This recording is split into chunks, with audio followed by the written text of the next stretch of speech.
Hello, and okay, I am just really confused by the variety series upheaval at this year's Emmy Awards and what that means for one David Letterman.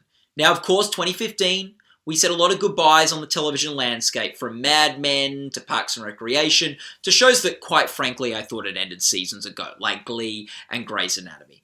But apparently Grey's Anatomy's been renewed for another season. Breaking news. How's that going to work without McDreamy? Oh, doesn't matter. We've got bigger fish to fry because there was no goodbye that was bigger this past season than David Letterman's. And he hasn't been nominated at the Emmys for the past 5 seasons. So can he break back? Let's go to GoldDerby correspondent Monty, who can give us the lowdown on the state of the races here. Firstly, Monty, what is happening in the variety series races? Thanks, Matt. We've got a very interesting state of the race this year, as the Academy has divided the variety category into 2 separate categories, which means we'll have a race for Best Variety Sketch Series and a race for Variety Talk Series, giving some added hope to people who love talking everywhere. Or, well, at least people who love talking on television, people like Dave, because this means that Saturday Night Live, perennial nominee, will have to move over to the sketch category, leaving a vital slot open in the Variety Talk Series race. Mm-hmm. So what does that mean for Dave, Monty? Well, looking at GoldDerby odds, we've got him 4th spot last week tonight with John Oliver. 12 experts predicting him, giving him 6-1 odds. It looks like he is set to take that Saturday Night Live spot. But there is still hope for Dave, who 10 of the 12 experts are predicting to bump Real Time with Bill Maher. Mm-hmm. If you look at the GoldDerby editors, it's a closer race, with 4 of the 7 saying he will take that last spot from Bill. Mm-hmm. And he's also in 6th place amongst GoldDerby users, Matt, with 875 predicting him to land that crucial nomination. Although I can't, to be honest, see what all you see in him. Isn't he just some guy in an oversized suit that doesn't know how to lip dub or play Hasbro board games with celebrities? Monty, I'm going to stop you right there. You're insane. His groundbreaking brand of anti-performance, self-deprecation, ironic blend of curmudgeon-y, charming authenticity has left an indelible mark on the television landscape. And he was the oldest serving late-night host, being on the air for 33 years. A baton he's now passed on to Conan O'Brien, and GoldDerby editor Chris Beecham got a chance to talk with Conan O'Brien about this. Did you like Dave's finale? When I was watching his last show, it was very hard not to feel nostalgic and not to feel sentimental and not to feel like something's changing in my life. This guy's been a part of my life and a part of the landscape since I was in high school. You're now the dean of all late night talk show hosts. You've been doing it the longest. And by the way, I love the piece you did on David Letterman for Weekly. Thank you very much. Yeah, I'm sure that really. I don't know that I'm the dean. I think I'm the old tenured alcoholic professor who's, a little disreputable, and he's hanging around the campus, and sometimes no one can find him, and the students don't know where he is. And then they find him sleeping in some leaves in the quadrangle. I think that's my relationship now. Yeah, when I was in college, I was in band as well, and shocker, and there was this guy in band that had been there, I think, since my parents were in college at the same school, and I want to say he might still be playing in band there. Right. There's always that guy who doesn't leave because college was the high point of his life.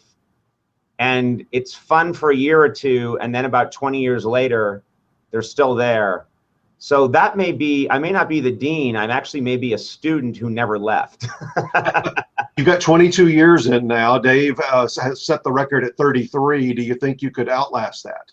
If I wake up one day and realize I've been doing it that long, that's fine. But I definitely want to make the focus, am I doing a good show every day? And did I do a good show yesterday? And do I think I could do a good show tomorrow? And that will dictate how long I do this. If I'm talking to you again in 15 years, that would be great. I might be talking to you, but I might be taking your pizza order. So, or vice versa. Yeah, exactly. We don't know. We might be working together, and that's going to be one good pizza shop. I guess that was interesting, Matt. Anyway, the big red flag for Dave is GoldDerby's top 24 users, who have him just missing out on a nomination in 7th slot at 14-1 odds. And to be honest, it seems justified, because Dave Letterman's top 10 segment just seems like a rip-off of BuzzFeed. Now, I'm going to have to stop you right there again, Monty, because David's been doing top 10 lists a long time before BuzzFeed articles existed. Okay? And look, I can attest to that because all through high school, I would stay up late to watch The Late Show before going to bed. And it was my prime source for learning about cuts of meat and learning about what would or would not float, as well as top 10 lists. The first person who got to speak on TV after Dave said goodnight that final time, James Corden. And GoldDerby editor Daniel Montgomery got a chance to talk with James about what that meant. Speaking of influences in late night, your lead-in, David Letterman signed off on May 20th, and then on your show afterwards, you talked about how you watched The Late Show when you first came to New York. It was an honour and daunting and terrifying to be the first person to speak after he said goodnight. Like I genuinely felt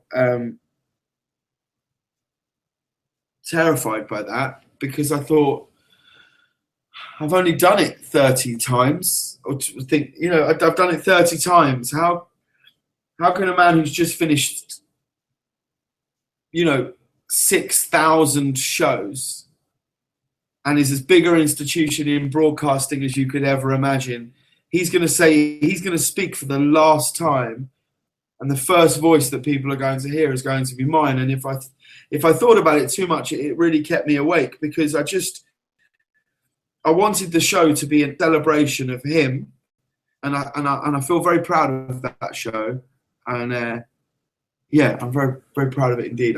Now, I've got one more question for you, Monty. If he gets nominated, can David Letterman win the Emmy?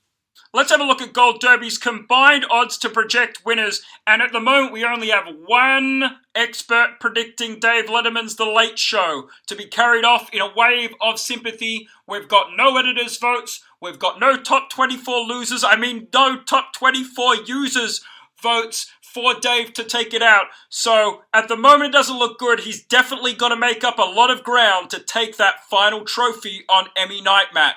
That's interesting, and seriously, Monty, thanks for all your help. Look, if you haven't been able to tell this, David Letterman is someone who I'm a big fan of, and on one of my first trips to New York, I got to go out and see him tape a show live, and just seeing him run out meters in front of me was really one of the most special and surreal moments of my life. Someone else who was really affected by David Letterman and his comedy was comedic actor Ben Schwartz, who actually used to write for The Late Show back in the day, but more recently is the star of House of Lies and Parks and Recreation. I got a chance to speak with him about Dave and what he meant to us. But yeah, it's sad to see Dave go. Like even me, an Australian sort of 20-something-year-old, went to watch Letterman before I went to bed in high school and things. So it's same, dude. He's extraordinary. It looks so easy when he does it. And I think when he interviews people, he gives some of the best interviews you've ever seen. And when he gives heartfelt things, like when real things happen in the world, when tragedies happen, he gives these beautiful heartfelt speeches and monologues, and he really speaks from the heart. And I think it's a beautiful attribute of a very talented and very intelligent man.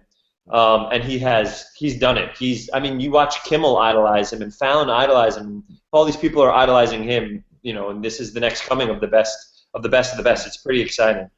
Hi, it's Monty here, reminding you to go to GoldDerby.com to watch the full extended interviews with contenders, make your own predictions for the Emmys, and if you like numbers, you can look at heaps of numbers like this. It's really cool. Thanks.